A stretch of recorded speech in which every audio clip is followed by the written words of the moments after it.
निर्वाचन आयोग, election commission. भारतीय निर्वाचन आयोग एक संवैधानिक संस्था अर्थात कॉन्स्टिट्यूशनल बॉडी है। संविधान के भाग 15 में इससे संबंधित प्रावधान हैं। इस भाग के अनुच्छेद 324 के तहत इस आयोग का गठन किया गया है।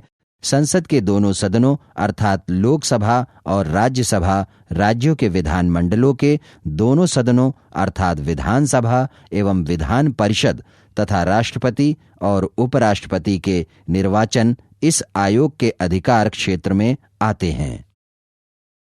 चुनाव की तिथि और कार्यक्रम तय करना, निष्पक्ष, स्वतंत्र एवं शांतिपूर्ण मतदान कराना, निर्वाचन के लिए आदर्श आचार संहिता बनाना, उम्मीदवारों की दावेदारी की जांच कर उन्हें चुनाव लड़ने की अनुमति देना, मतगणना कराना और चुनाव परिणामों की घोषणा करना आदि निर्वाचन आयोग के कार्य हैं।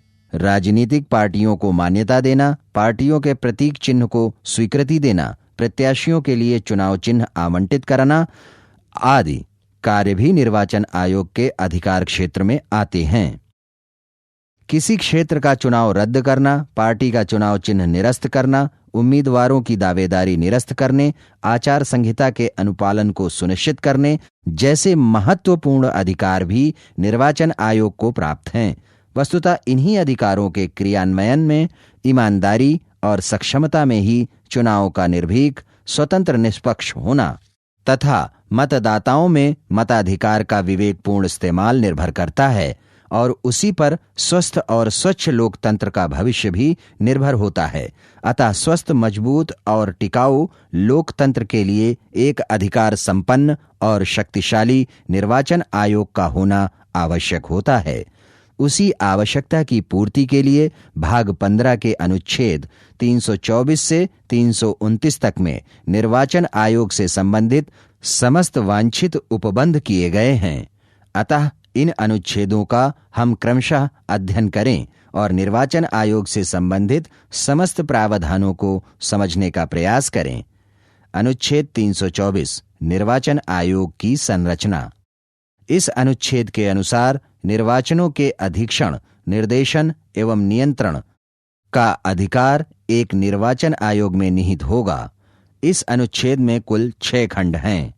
नंबर 1, अनुच्छेद 324 का खंड 1 कहता है कि इस संविधान के अधीन संसद और प्रत्येक राज्य के विधानमंडल तथा राष्ट्रपति और उपराष्ट्रपति के पदों के लिए कराए जाने वाले निर्वाचनों या चुनावों के लिए निर्वाचक नामावली तैयार कराने तथा उन सभी निर्वाचनों के संचालन के अधीक्षण, निर्देशन एवं नियंत्रण के लिए एक आयोग होगा जो निर्वाचन आयोग अर्थात इलेक्शन कमीशन कहा जाएगा।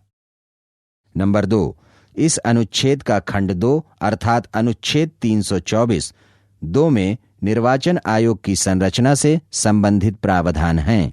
इसमें कहा गया है कि निर्वाचन आयोग मुख्य निर्वाचन आयुक्त और उतने अन्य निर्वाचन आयुक्तों से मिलकर बनेगा जितने राष्ट्रपति समय समय पर नियत करें।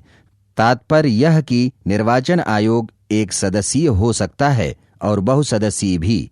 यह राष्ट्रपति की इच्छा पर निर्भर करेगा, लेकिन इतना अवश्य है कि यदि आयोग बहुसदस्यीय होगा तो उस स्थिति में मुख्य निर्वाचन आयुक्त आयोग का अध्यक्ष अर्थात चेयरमैन होगा। नंबर 3, अनुच्छेद 324(2) के अनुसार मुख्य निर्वाचन आयुक्त तथा अन्य आयुक्तों की नियुक्ति संसद द्वारा निर्मित विधि के अधीन रहते हुए राष्ट्रपति करेगा। नंबर 4, अनुच्छेद 324 के खंड 3 में यह उपबंध है कि यदि निर्वाचन आयोग बहुसदस्यीय होगा तो मुख्य निर्वाचन आयुक्त निर्वाचन आयोग के अध्यक्ष के रूप में कार्य करेगा। नंबर 5, अनुच्छेद 324 के खंड 4 में प्रादेशिक आयुक्तों की नियुक्ति का प्रावधान है। इसके अनुसार प्रादेशिक आयुक्तों की नियुक्ति भी राष्ट्रपति करेगा, किंतु निर्वाचन आयोग से परामर्श के पश्चात करेगा। प्रादेशिक आयुक्तों की नियुक्ति निर्वाचन आयोग को अनुच्छेद 324 के खंड 1 में दिए गए कृत्यों के निर्वहन में मदद के लिए होगी।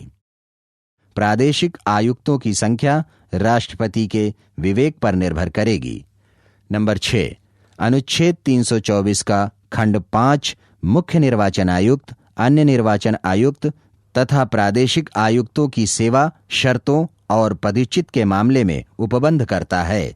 इसके अनुसार नंबर 1, सभी आयुक्तों की सेवा शर्तें वे होंगी जो राष्ट्रपति विधि द्वारा अवधारित करें।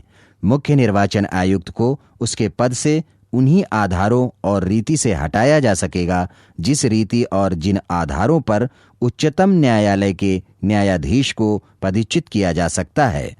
अन्य निर्वाचन आयुक्तों और प्रादेशिक आयुक्तों को मुख्य निर्वाचन आयुक्त की सिफारिश पर राष्ट्रपति द्वारा पदच्युत किया जा सकेगा। नंबर 7, अनुच्छेद 324 के खंड 6 में प्रावधान है कि निर्वाचन के कार्यों को संपन्न कराने के लिए निर्वाचन आयोग के अनुरोध पर राष्ट्रपति या प्रादेशिक आयुक्त के अनुरोध पर राज्यपाल उतने कर्मचारी वृंद उपलब्ध कराएगा जितने खंड 1 द्वारा सौंपे गए कृत्यों के निर्वहन के लिए आवश्यक हों। नंबर 8, संविधान का अनुच्छेद 326 कहता है कि भारत का ऐसा प्रत्येक नागरिक जिसने 18 वर्ष की आयु पूरी कर लिया है, लोकसभा तथा विधानसभा के निर्वाचनों में मतदान का अधिकारी होगा, बशर्ते निर्वाचक नामावली में उसका नाम विधि के अनुसार दर्ज हो, अर्थात यदि अनिवास, चित्त विकृति, अपराध या अन्य अवैध आचरण के आधार पर अनर्ह न हो। नंबर 9, मुख्य निर्वाचन आयुक्त एवं अन्य निर्वाचन आयुक्तों के वेतन, भत्ते व अन्य अनुलाभ समान होंगे जो सर्वोच्च न्यायालय के न्यायाधीश के वेतन भत्तों के समान होंगे तथा इनका कार्यकाल 6 वर्ष या 65 वर्ष की आयु जो पहले हो तक होगा।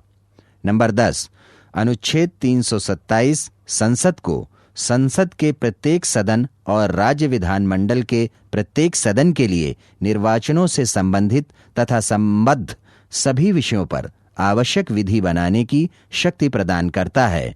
नंबर 11, इसी प्रकार अनुच्छेद 328 राज्य के विधानमंडल को निर्वाचनों के संबंध में विधि बनाने की शक्ति प्रदान करता है, किंतु राज्य के विधानमंडल उन्हीं विषयों पर विधि बना सकते हैं जिन पर संसद ने कोई विधि न बनाई हो। नंबर 12, संविधान के भाग 15 का अनुच्छेद 329 निर्वाचन संबंधी मामलों में न्यायालयों के हस्तक्षेप का वर्जन करता है, अर्थात निर्वाचन क्षेत्रों के परिसीमन या निर्वाचन क्षेत्रों की सीटों के आवंटन आदि से संबंधित संसद या विधानमंडल द्वारा अनुच्छेद 327 या 328 के तहत निर्मित विधि किसी न्यायालय में प्रश्नगत नहीं की जाएगी। निर्वाचन आयोग की स्वतंत्रता। देश में स्वतंत्र, निष्पक्ष एवं निर्भीक चुनाव संपन्न कराए जा सकें, इसके लिए हमारे संविधान में आयोग की स्वतंत्रता सुनिश्चित करने के लिए कुछ उपबंध किए गए हैं जो संक्षेप में इस प्रकार हैं।